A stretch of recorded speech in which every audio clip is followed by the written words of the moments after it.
minerals are in the east of Ukraine, not far from the front lines and in areas that Russia has occupied.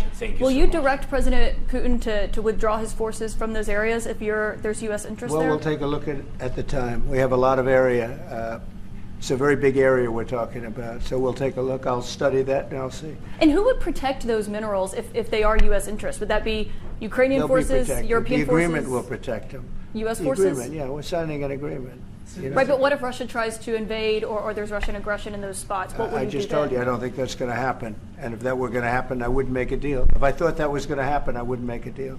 Some people may wonder why. You know, they ought to focus on CNN on survival, not asking me these ridiculous questions. Why you have confidence that Putin won't violate a deal? Focus on surviving, because CNN's got such low ratings. I don't think they're going to survive. People will ask why you have confidence Putin won't violate the deal. I already mentioned Poland. And even Democrat senators say, I can't believe it. They didn't raid the house of Joe Biden. They didn't raid Obama. But Joe Biden didn't ignore a subpoena to get those documents back like you did. And so that's the question. 1,850 boxes. But that's the question that investigators have, I think, is why you held on to those documents when you knew the federal government was seeking them and then had given you a subpoena to return them. Are you ready? Are you ready? Can I talk? Yeah, what's the answer? Do you mind? I would like for you to answer the question. Okay, it's very simple to answer. That's why I asked it. It's very simple you're a nasty person, I'll tell you. If you look at what's gone to our country has gone to hell. Our borders are bad. Our military has been bad. You look at the taxes, you look at inflation, what's happened to inflation, it's just destroying our country. We've really become, in many ways, a third world country. And it's very sad what's happened in this administration. And it's something that will turn around on day one. We were energy independent. Now energy is at a level that we've never had to pay before. Nobody can afford to continue to pay what's happening with energy. But we were energy independent. We were getting out of Afghanistan with strength and with dignity. And instead we got out, we looked like fools, probably the most embarrassing moment in the history of our country. One of the big problems was that Nancy Pelosi, Crazy Nancy as I affectionately call her, Crazy Nancy Pelosi and the mayor of Washington were in charge, as you know, of security. And they did not do their job. They're not in charge of the National Guard. You're in charge of the National Guard. Well, I offered them National Guard. I said, we'll give you soldiers, we'll give you National Guard, we'll give you whatever you want. And they turned me down. And in fact, she turned me down. She turned me down in writing. But you said you weren't very involved that day. You did tell your supporters to come to Washington. You tweeted about it, about that speech that happened on the rally. Am I allowed to say that? When they went to the Capitol and they were breaking into the Capitol, smashing windows, injuring police officers, why did it take you 3 hours to tell them to go home? I don't believe it did. Oh, let me pull it out. I have to pull it out.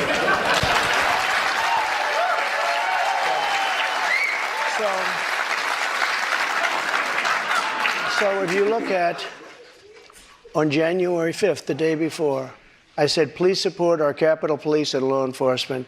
They are truly on the side of our country. Stay peaceful. Stay peaceful. This was the day before, and this was in the form of Twitter. Now I use Truth Social. I think it's far superior, okay? I hope everybody's on Truth. If you look January 6th, this is before 2:30. I am asking for everyone at the U.S. Capitol to remain peaceful. This is right after, as it was happening. But what happened is they took it down. I don't know why. I think they took it down because it was so good. They didn't like it being up there. I am asking, and we didn't know until I got it back, because now I have 90 million people waiting for me to go back, but I'm on Truth and I'm staying on Truth. Listen, I am asking for everyone at the U.S. Capitol to remain peaceful. No violation. We want no violation. We want no violence. Remember, we are the party of law and order. Respect the law and our great men and women in blue. Thank you. That was at 2:30. That was very early. Mr. President, I looked at the same timeline that you did. No, I know, but you didn't report that. You know why? Because it was taken down. We did report it. I was reporting that day. It was taken down and it wasn't. But when it was clear to you that they were not being peaceful, you saw them rushing the Capitol, breaking windows. They were hitting officers with flagpoles, tasing them, beating them up. When it was clear they weren't being peaceful, why did you wait 3 hours to tell them to leave the Capitol? They listen to you like no one else. You know that. They do. I agree with that. But so why Nancy didn't you tell them to go home sooner? Nancy Pelosi and the mayor are in charge. I assume they were able to do their job. They weren't. But Pelosi's not in charge of Capitol security. And if you remember, I made a video right outside the Oval Office in the Rose Garden And I'm very proud of that video. I didn't have a script. I don't need scripts like a certain person that's in there right now. The video, it came out much later after they had already attacked the Capitol. Going back to your influence, in that 3 hours, over 140 officers were injured that day. And a person named Ashley Babbitt was killed. Yes. You know what? She was killed, and she shouldn't have been killed. And that thug that killed her, there was no reason to shoot her. At blank range, cold blank range, they shot her. And she was a good person. She was a patriot. There was no reason. And he went on television to brag about the fact that he killed her. The officer was not bragging about the fact that he killed her, but one person. Will you pardon the January 6 rioters who were convicted of federal offenses? I am inclined to pardon many of them. I can't say for every single one, because a couple of them probably they got out of control. But, you know, when you look at Antifa, what they've done to Portland, and if you look at Antifa, look at what they've done to Minneapolis and so many other places. Look at what they did to Seattle and BLM. Many people were killed. These people, I'm not trying to justify anything, but you have two standards of justice in this country, and what they've done, and I love that question, because what they've done to so many people is nothing. And then what they've done to these people, they've persecuted these people. And yeah, my answer is, I am most likely, if I get in, I will most likely, I would say it will be a large portion of them. You know, they did a very, and it'll be very early on. And they're living in hell right now. So when it comes to pardons, they're living pardons, in hell. And they're policemen, and they're firemen, and they're soldiers, and they're carpenters and electricians, and they're great people. Many of them are just great people. Mr. President, one of the people who was convicted was a former policeman, but he was convicted of attacking a police officer, I should note. But when you said you are considering pardoning a large portion of those charged with crimes on January 6th, does that include the 4 Proud Boys members who were charged and convicted of seditious conspiracy? I don't know. I'd have to look at their case, but I will say in Washington, D.C., you cannot get a fair trial. You cannot. Just like in New York City, you can't get a fair trial either. This woman, I don't know her. I never met her. I have no idea who she is. I had a picture taken years ago with her and her husband, nice guy, John Johnson. He was a newscaster, very nice man. She called him an ape. Happens to be African American. Called him an ape. The judge wouldn't allow us to put that in. Her dog or her cat was named Vagina. The judge wouldn't allow to put that in. All of these things. But with her, they can put in anything. Access, Hollywood. This was a jury of 9 people who found you liable of sexual abuse. Do you think that will deter women from voting for you? No, I don't think so, because I think the whole thing, just so you understand, ready? I never met this woman. I never saw this woman. This woman said, I met her at the front door of Bergdorf Goodman, which I rarely go into other than for a couple of charities. I met her in the front door. She was about 60 years old, and this is like 22, 23 years ago. I met her in the front door of Bergdorf Goodman. I was immediately attracted to her, and she was immediately attracted to me. And we had this great chemistry. We're walking into a crowded department store. We had this great chemistry, and a few minutes later, we end up in a room, a dressing room of Bergdorf Goodman, right near the cash register. And then she found out there were locks on the door. So she said, I found one that was open. She found one. She learned this at trial. She found one that was open. What kind of a woman meets somebody and brings them up, and within minutes, you're playing hanky-panky in a dressing room, okay? I don't know if she was married then or not. John Johnson, I feel sorry for you, John Johnson. Mr. President, can I... What is the first thing you would do to help bring down the cost to make things more affordable? Drill, baby, drill. You know about that. When we have a debt limit, and they use that very seriously to me. They came in, Schumer came in with Nancy Pelosi, and they were using it. We'll violate it, we'll do whatever. They talked a whole lot different than they do right now. I say to the Republicans out there, congressmen, senators, if they don't give you massive cuts, you're going to have to do a default. And I don't believe they're going to do a default, because I think the Democrats will absolutely cave, because you don't want to have that happen. But it's better than what we're doing right now, because we're spending money like drunken sailors. So just to be clear, Mr. President, you think the U.S. should default if the White House does not agree to the spending cuts Republicans Well, are you demanding. might as well do it now because you'll do it later. Because we have to save this country. Our country is dying. Our country is being destroyed by stupid people, by very stupid people. You once said that using the debt ceiling as a negotiating wedge just could not happen. You said that when you were in the Oval Office. That's when I was president. So why is it different now that you're out of office? Because now I'm not president. We have a very big mental health problem in this country.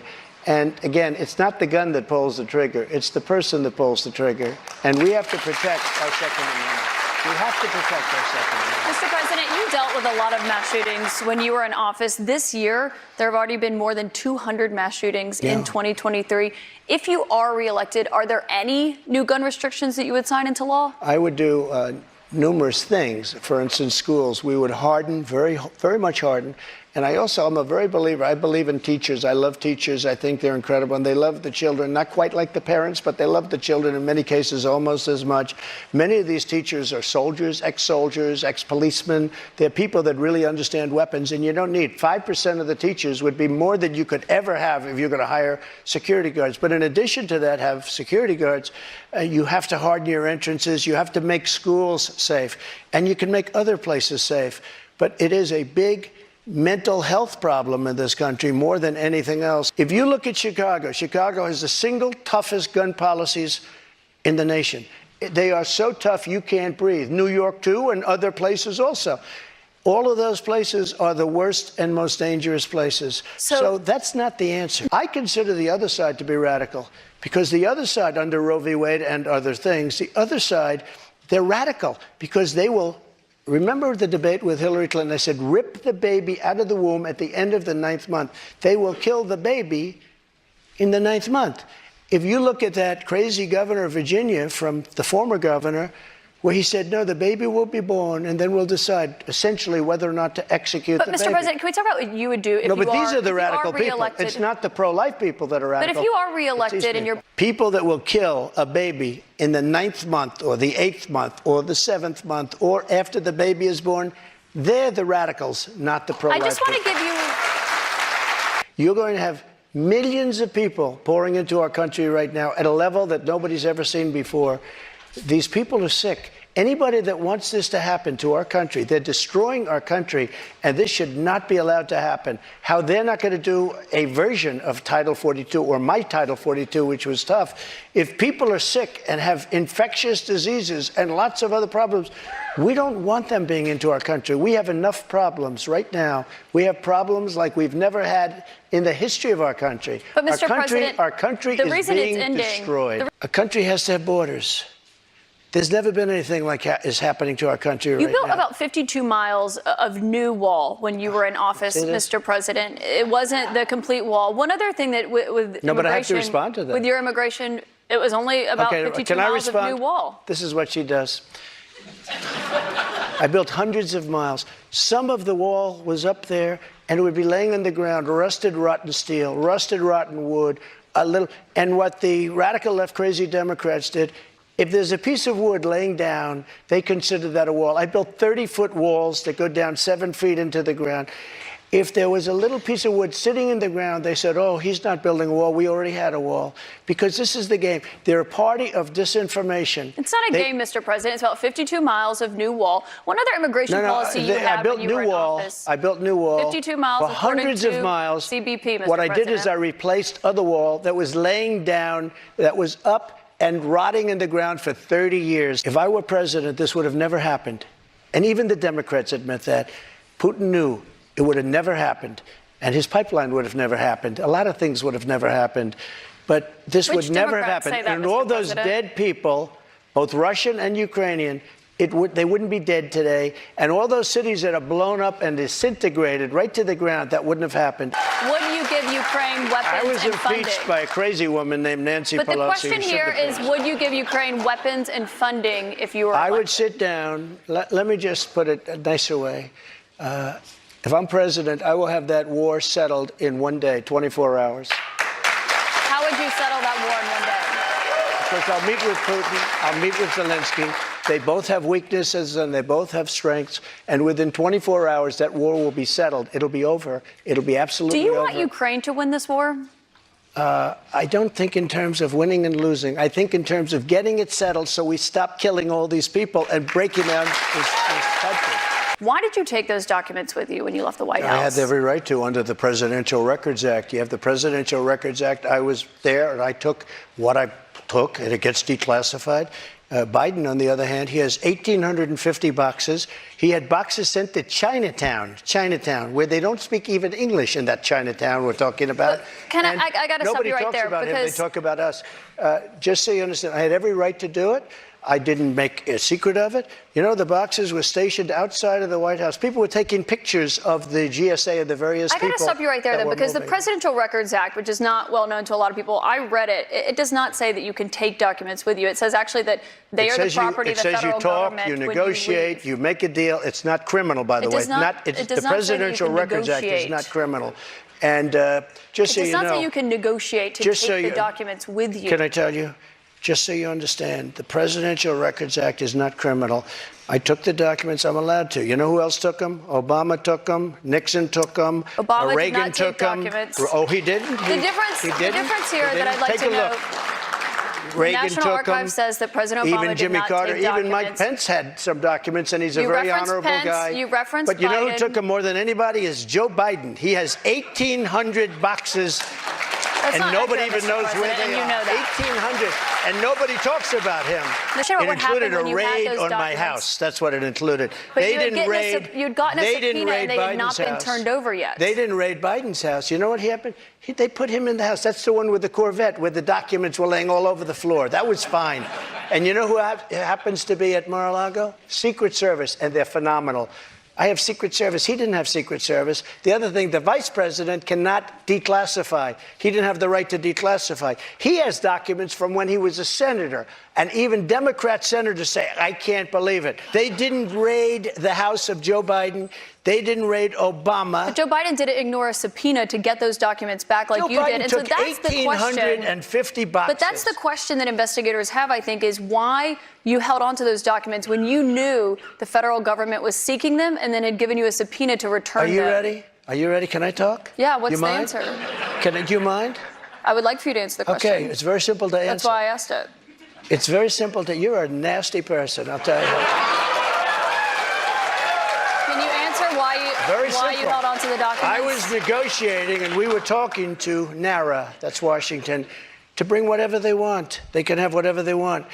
When we left Washington, we had the boxes lined up on the sidewalk outside for everybody. People are taking pictures of them. Everybody knew we were taking those boxes. And the GSA, the government service, the GSA was the one taking them. They brought them down to Mar-a-Lago. We were negotiating with NARA. All of a sudden, they raid our house. When Biden had his documents, he won't give back the 1,850 boxes. And you're going to find some real gems in there. Let me ask you a question. Why is it that Biden had 9 boxes in Chinatown? And he gets a lot of money from China. Why is that? And why aren't people? Mr. President, you cannot why say aren't there people is no bringing that evidence up? of that, Mr. And why don't they put this guy Jack Smith and his group of thugs? Why don't they put him in charge of that? I need to stop you right there because there's no evidence of what you just said there. What you're referring to there is an office that he had after leaving the vice presidency. He had a temporary office. But I want to ask you about another investigation that you're facing. You don't know the subject. I do know the subject. He had one at University of Pennsylvania, but he also had 9 boxes in Chinatown. That you're facing, which is the one that's happening in Georgia, where we are really putting it to Biden, but he's putting it to himself because the economy stinks, inflation is horrible, and the border is a disaster. And by the way he got out of Afghanistan was the single most embarrassing moment in the history of our country. And you know what? If I don't win, this country is going to be in big trouble. It's so sad to see what's happening. But no commitment there on accepting the results regardless of the outcome. If it's an honest election, correct, I will. Okay, so not committing to accepting the 2024 election results or acknowledging what happened in 2020. President Trump, I want to thank you for coming here tonight. This is an important conversation with voters to hear and to have. Thank you to our audience and to our host, St. Anselm College. Thank you very much. Thank you very much, Katie. Good job. Thank you, Katie. Thank you very much. I like you guys. We love New Hampshire. Thank you, Woody. Good luck, Woody.